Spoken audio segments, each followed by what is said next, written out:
প্রিয় বন্ধুরা, শিক্ষা সঞ্চারণ চ্যানেলে আপনাদের স্বাগত। তো ভিউয়ার্স, আপনারা জানেন যে পশ্চিমবঙ্গে ওবিসি সম্প্রদায় যে ওবিসি সার্টিফিকেট করা হয়েছিল, প্রায় 10 লক্ষ ওবিসি সার্টিফিকেট বাতিল করা হয়েছে। অর্থাৎ 2010 সালের পরে যে সমস্ত ওবিসি সার্টিফিকেট করা হয়েছিল বা যে সমস্ত কাস্ট নতুন করে ইনক্লুড হয়েছিল, তো কলকাতা হাইকোর্টের রায়ে সেই সমস্ত সার্টিফিকেট বাতিল হয়েছে। তো এই নিয়ে সুপ্রিম কোর্টে মামলা হয়েছিল। তো সুপ্রিম কোর্টে শুনানি হয় গত 5 আগস্ট 2024।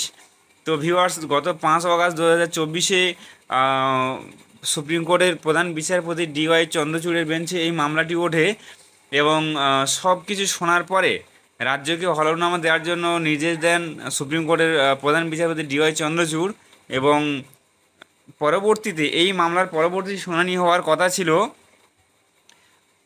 5 তারিখ, অর্থাৎ বলেছিল যে পরবর্তী যে শুক্রবার, মানে নেক্সট সপ্তাহের পরের সপ্তাহের যে শুক্রবার আসবে, অর্থাৎ সেই তারিখটা ছিল 16 তারিখ।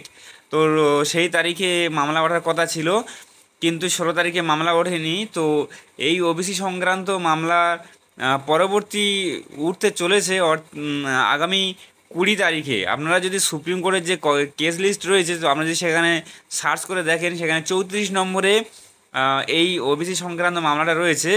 তো আশা করা যায় আগামী 20 তারিখে সুপ্রিম কোর্টে আবার এই ওবিসি সংক্রান্ত মামলাটা উঠছে।